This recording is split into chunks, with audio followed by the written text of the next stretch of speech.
Everyone, Luke here, and today I'm going to talk about the calcium to magnesium ratio on a hair test. Now, you may already be aware of this, but there are 4 macros on a hair test, and that is calcium, magnesium, sodium, and potassium in that order, okay? So this is the ratio between calcium and magnesium, okay? And this is the second most important ratio on a hair test. This most important ratio, as I actually made a video about it, is the sodium to potassium ratio, okay? And for various reasons that I talk about in the video, that's actually the most important ratio on the hair test. But this is the second most important.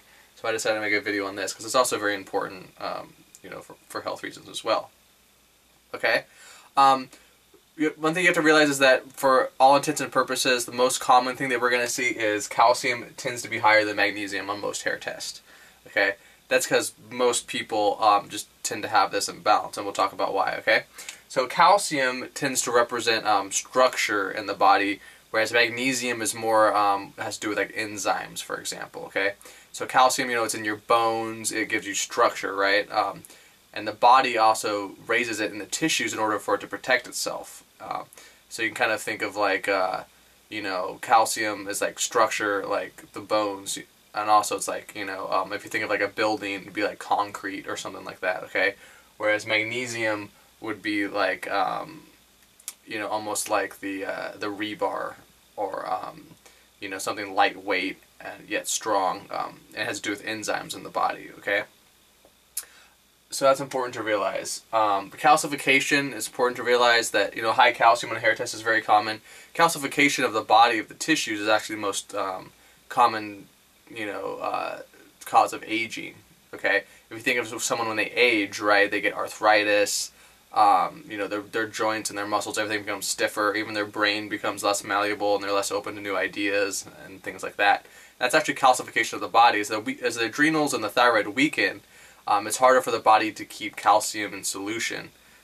And so what happens is it precipitates into the tissues, and it builds up in the joints, and it builds up in the muscles, and builds up in the brain, and that causes calcification of the body, which is, I guess, talked about, one of the major causes of aging. That's actually the biggest cause of aging, is simply over the years calcification of the entire bodily structure. Okay, and so like I said, for all intents and purposes, most commonly calcium is going to be higher than magnesium. Okay, and anytime it's within a certain ratio, it tends to indicate high carbohydrates in the diet. Okay, this is what it's going to be about.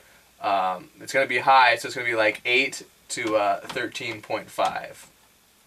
Okay, that is what we would call, probably it's due to too many carbohydrates in the diet, okay, which is kind of like a lifestyle imbalance, okay. So it's very important to realize that a high calcium-magnesium ratio is usually a lifestyle imbalance, okay. So it can, and the worse the ratio is, the more there's a lifestyle factor going on, okay. And so anytime it's between 8 and 13.5, that tends to just mean too many carbohydrates in the diet, okay. So a person is overeating. On a first hair test, it's most commonly be like sugars. This person is eating soda and refined wheat and cakes, pastries, Pop-Tarts, all that junk. That'd be the most common thing. Okay, so that's important to realize. Also, it can be too much for the oxidation rate. If someone's in fast oxidation, they need more fats, and so what can happen is they're eating too many carbohydrates when they need more fats. They need more animal protein, more vegetables, things like that.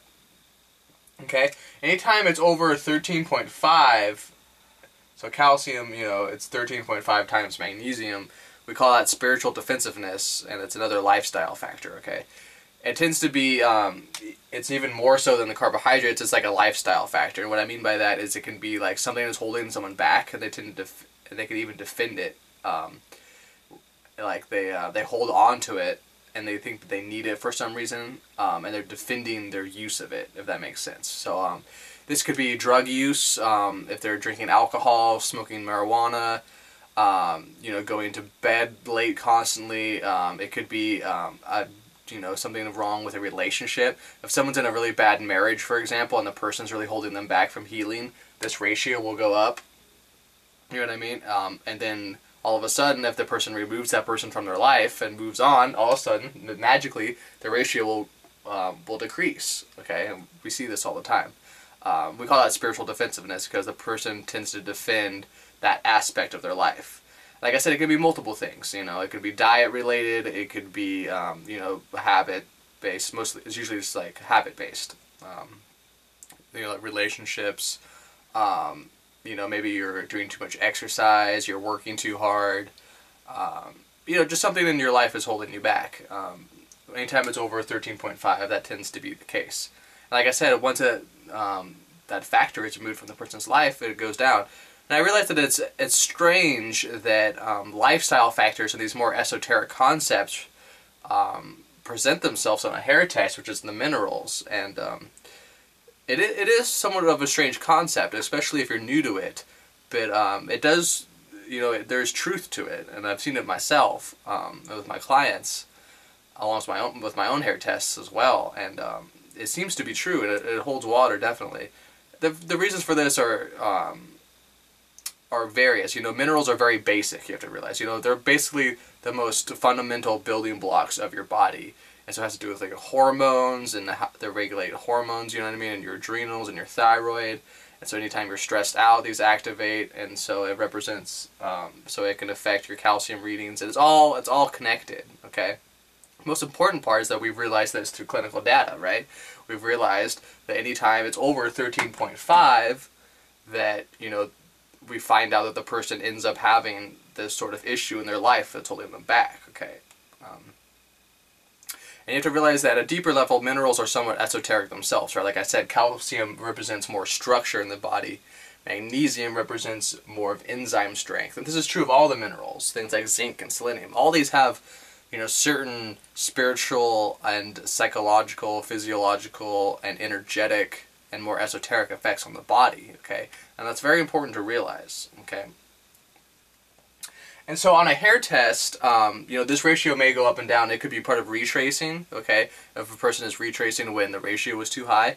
Or what often happens is that, you know, this could be like below 13.5, right? So it could be kind of high. That often happens on a retest. It actually goes up into spiritual defensiveness pattern. And what that can be is that the person is starting to heal, and then that one specific thing is holding them back even more, right? So maybe the person's on a healing program for a few months and they get their hair retested and they're doing the program and everything, but they're still smoking pot or something like that, right? And then the body innately knows that that one specific thing is holding them back, or perhaps they're starting to realize, you know, like at a soul level, they're starting to realize perhaps the person in a relationship is starting to hold them back even more. So on a retest, this might go up above this, and then that one thing is holding them back, and then all of a sudden they remove that from their lives once their energy increases enough and they're able to deal with the problem or remove it from their presence. And then on another retest, it might go back down once that factor is removed. So that's important to realize as well. Okay.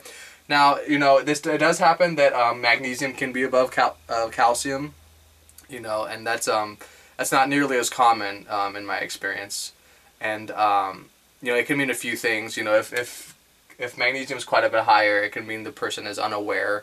For example, they're having a hard time processing the environment. Because one thing you have to realize is that calcium is like, it's not only structure, but it's also a buffer.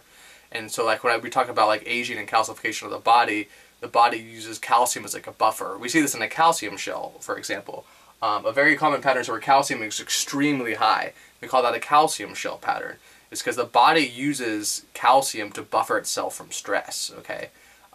So if like there's all these things around it, you know, work and, you know, all these different stressors, right?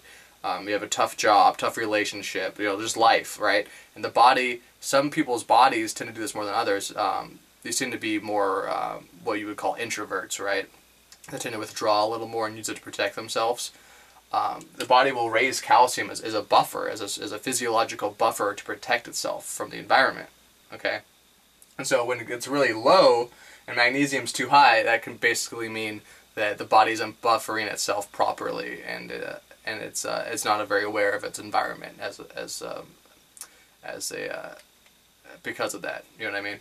Okay. So I think that about covers it. One other thing we can realize is that this is part of other patterns, right? So a high calcium to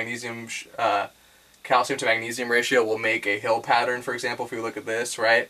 If this ratio was low, you could see a you know, a bowl pattern. You know what I'm saying? If this was higher than this, it's part of other patterns. It could be a calcium shell where calcium's really high, and then it's like a high calcium magnesium ratio along with the calcium shale, and you know, all these patterns tend to overlap and everything. But so I hope that helps you guys out. Calcium magnesium ratio, second most important ratio in a hair test, second only to the sodium to potassium ratio, which I've made another video about.